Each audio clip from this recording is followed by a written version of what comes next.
Assalamualaikum warahmatullahi wabarakatuh. Salam sejahtera untuk kita semua. Perkenalkan, nama saya Yuliana. Saya dari tim KKN-PTN UGM Unit Kalidengen dan juga Plambon. Jadi hari ini saya akan memberikan edukasi tentang bahaya make up atau kosmetik abal-abal bagi kesehatan kulit. Berikut penjelasannya. Jadi teman-teman, seiring dengan perkembangan zaman, dalam kehidupan bermasyarakat saat ini, khususnya kaum perempuan, itu mempunyai keinginan untuk tampil cantik dan juga menarik.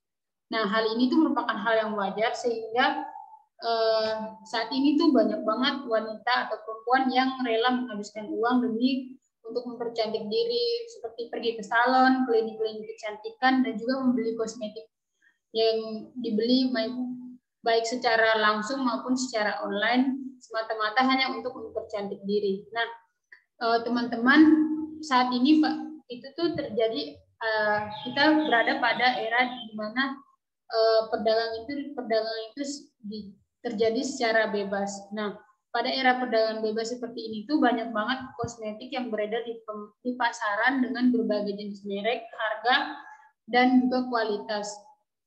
Oleh sebab itu, dengan adanya hal ini kita itu perlu atau kita penting untuk kita ketahui bahwa karena banyak banget atau maraknya kosmetik yang beredar di luar sana yang itu bisa membahayakan kulit kita atau tubuh kita.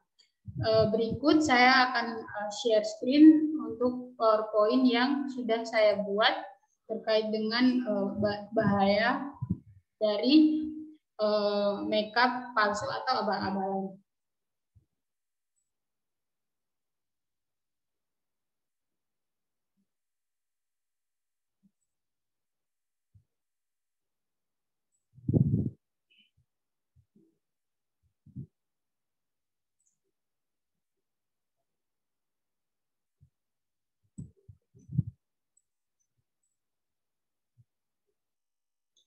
Ya, kita lanjut. Jadi teman-teman, ini sebagai yang pertama itu ada definisi dari kosmetik itu sendiri. Jadi di sini untuk pengertian dari kosmetik adalah sediaan atau paduan bahan yang siap untuk digunakan pada bagian luar badan seperti kulit, rambut, kuku, bibir, organ kelamin bagian luar, kemudian gigi dan juga rongga mulut. Nah, tujuan dari kosmetik ini itu adalah untuk membersihkan, kemudian menambah daya tarik seperti yang tadi saya jelaskan di atas, bahwa untuk mempercantik diri, untuk kemudian juga untuk mengubah penampilan, lalu melindungi supaya tetap dalam kulit atau bagian tubuh itu tetap dalam keadaan baik, kemudian juga untuk memperbaiki bau badan. Namun di sini untuk kosmetik sendiri itu tidak dimaksudkan atau tujuannya untuk mengobati dan juga menyembuhkan suatu penyakit. Kemudian selanjutnya ada jenis-jenis kosmetik.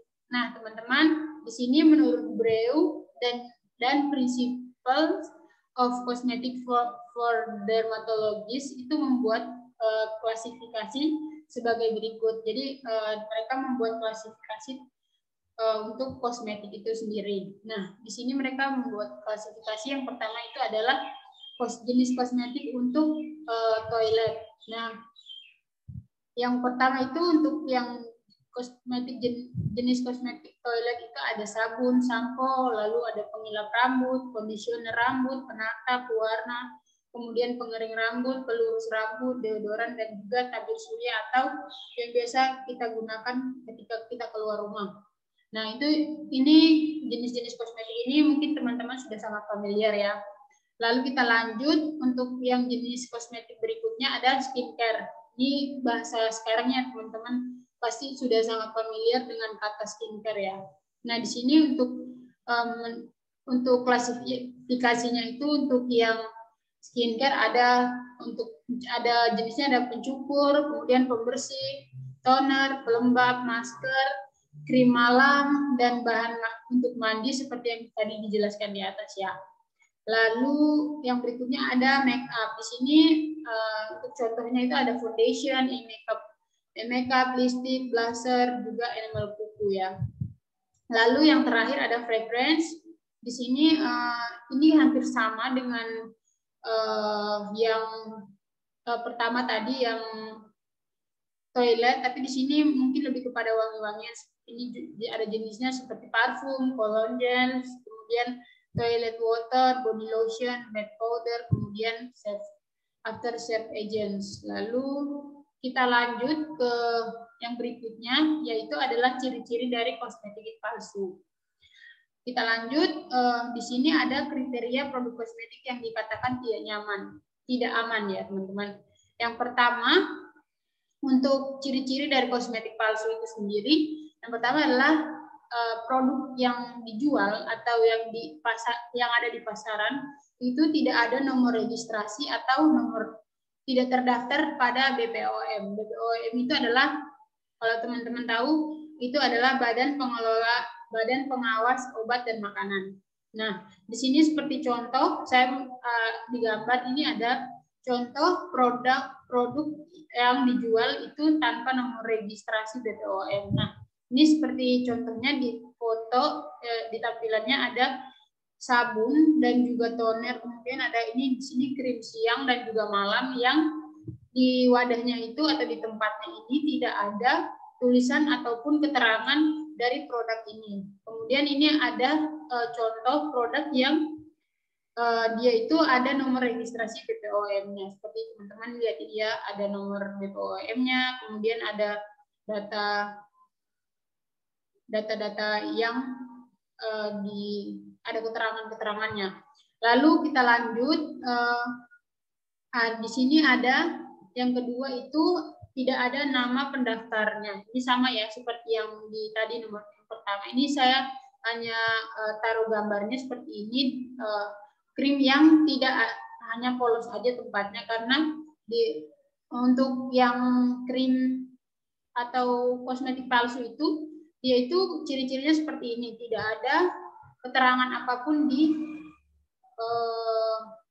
wadah atau tempatnya. Kemudian yang ketiga itu ciri-cirinya adalah krim atau kosmetik pada umumnya itu lengket. Nah, di sini contohnya itu krim ya, teman-teman. Nah, ini teman-teman bisa lihat nih krimnya seperti ini. Jadi saya pernah mencoba beli di teman saya yang juga menjual krim seperti ini, modelnya hampir sama, dan itu benar-benar lengket banget teman-teman. Nah, kita lanjut ya. Untuk selanjutnya itu untuk ciri-cirinya itu dia kosmetik itu dia akan berbau logam merkuri dan juga bau parfumnya itu tercium sangat menyengat. Nah, ini gambarnya ini adalah gambar merkuri. Nah, kalau misalkan teman-teman nggak tahu merkuri itu seperti apa modelnya, ini seperti ini ya teman-teman.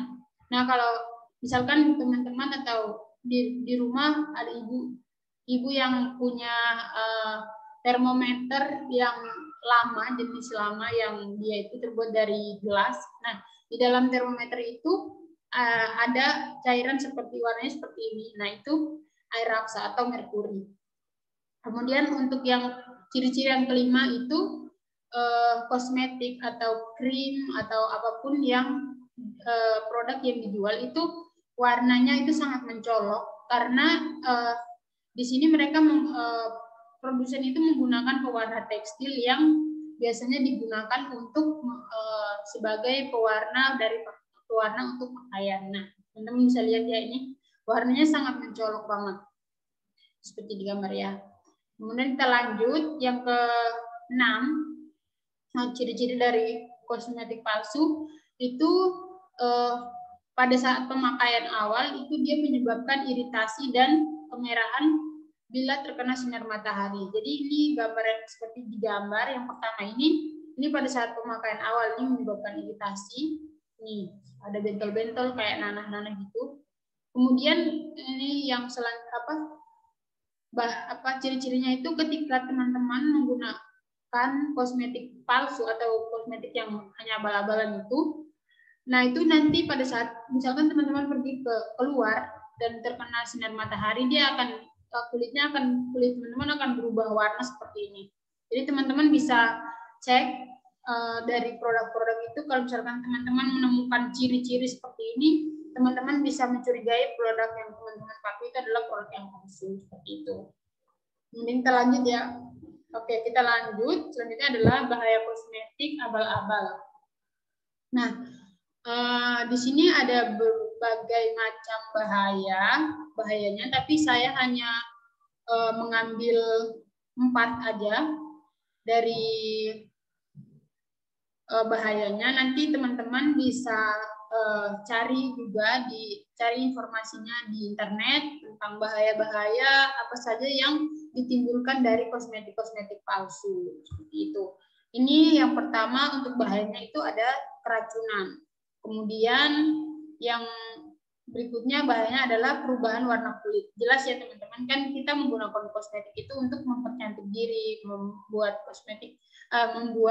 tubuh kita itu menjadi terlihat lebih baik. Nah, pada saat awal pemakaian itu akan membuat ada perubahan pada kulit kita, namun perubahannya itu sangat drastis dan nantinya tuh bisa menyebabkan terjadinya misalkan iritasi. Kemudian di sini juga contohnya itu seperti timbulnya flek hitam. Kemudian bersifat teratogenik ya, jadi dampaknya atau bahayanya itu bersifat teratogenik. Teratogenik di sini itu maksudnya adalah ketika penggunanya itu adalah ibu hamil, ini gambarnya ibu hamil ya. Jadi itu akan menyebabkan kecacatan pada janin si ibu hamil ini, dan juga bisa berbahaya juga ke ibunya seperti itu. Kemudian untuk bahaya yang bahayanya paling sering ya, ini terjadi iritasi pada kulit. Nih teman-teman bisa lihat di gambarnya, tangannya merah-merah, kemudian kulitnya bintik-bintik seperti itu. Selanjutnya kita ke bahan-bahan berbahaya pada kosmetik bagi kulit. Nah, untuk yang pertama itu ada bahan berbahaya yang pertama ada merkuri.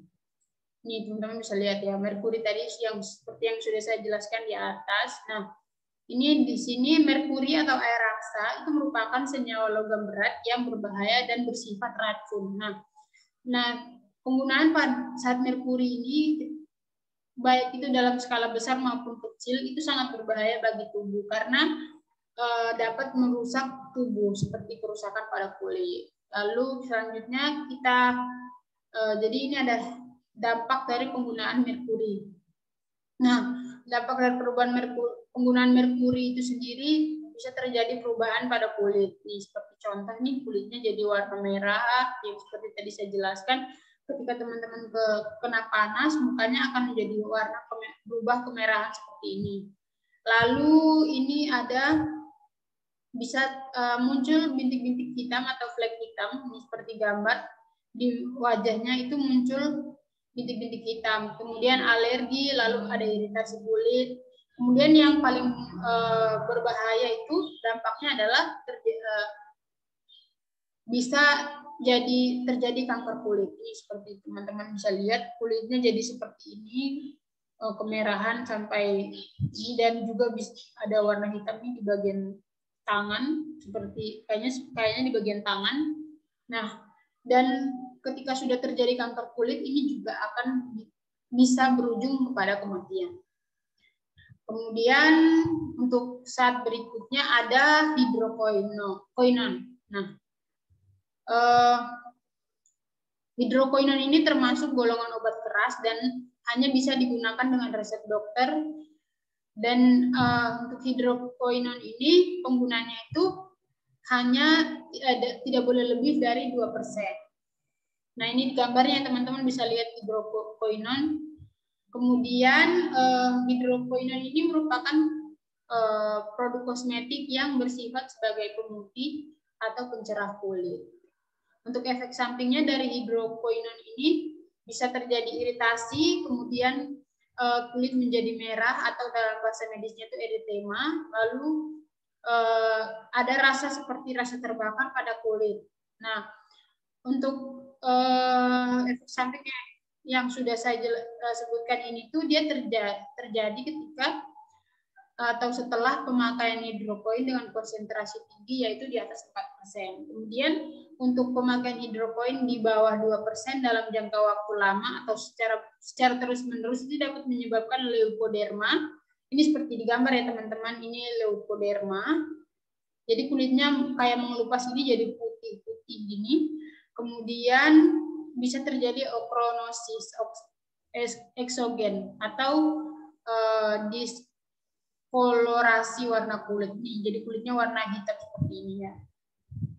Selanjutnya yaitu untuk zat berikutnya yaitu asam retinoat. Nah, di sini asam retinoat itu adalah sebuah retinoat aktif dalam bentuk asam dan yang dapat menyebabkan peradangan pada kulit. Nah, asam retinoat ini sebenarnya adalah turunan dari vitamin A yang sering disebut juga tretinoin yang digunakan dalam terapi jerawat.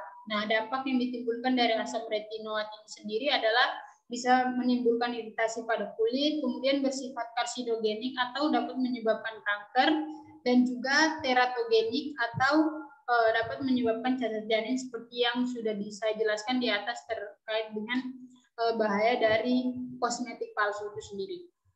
Lalu untuk zat berikutnya adalah rodamin B. Nah, rodamin B ini adalah pewarna sintetis yang biasanya dilarang penggunaannya. Nah, penggunaannya sebagai bahan tambahan di kosmetik. Nah, rodamin ini biasanya pewarna sintetis ini biasanya digunakan untuk mewarnai pakaian. Jadi penggunaannya itu tidak boleh karena dapat berbahaya bagi tubuh atau kulit. Nah, untuk penggunaan rodamin itu pada paparan jangka pendek itu dapat menyebabkan iritasi pada kulit. Kemudian penggunaan rodamin pada kulit dapat juga mengakibatkan efek sistemik dan juga bersifat mutagenik. Lalu kita lanjut ke tips atau cerdas dalam memilih kosmetik. Nah, untuk tipsnya yang pertama itu adalah ketika kita ingin membeli sebuah produk kosmetik, kita harus teliti sebelum membeli. Jadi di sini teman-teman bisa lihat ada gambarnya. Kita bisa melihat dari nama kosmetik, kemudian jumlah atau komposisi dari isi dari itunya berapa, dari produknya berapa, kemudian kita bisa lihat teliti cara pakainya seperti apa, ada keterangannya atau tidak, kemudian keterangan penggunaan dan juga cara penggunaannya, lalu kita bisa lihat dari penempatannya, komposisinya, terus ada nomor registrasi, kode produksinya, atau estir datanya, kita bisa lihat ya, kita bisa teliti. Jadi untuk sebagai pengingat aja, jadi ketika kita membeli sebuah produk kosmetik, jangan mudah tergiur dengan barang yang bermerek yang dijual, apalagi barang itu berharga murah atau dijualnya itu jauh di bawah harga normal seperti yang dijual di toko-toko kosmetik yang sudah terjamin. Kemudian tips selanjutnya adalah kita dapat teliti pada masa pakai produk tersebut. Jadi ini kita bisa lihat produknya itu masa pakainya, expire-nya kapan, kita bisa lihat sebelum kita membeli. Jadi pastikan di kemasannya itu produk kosmetiknya terdapat nomor batch atau kode produksi, kemudian juga expire-nya kapan sebelum membeli atau sebelum menggunakan kosmetik. Lalu selanjutnya adalah kita teliti legalitas dari produk tersebut. Jadi teman-teman, sebelum kita menggunakan produk atau kita membeli produk kosmetik, kita harus tips untuk mengetahui apakah produk itu palsu atau abal-abalan.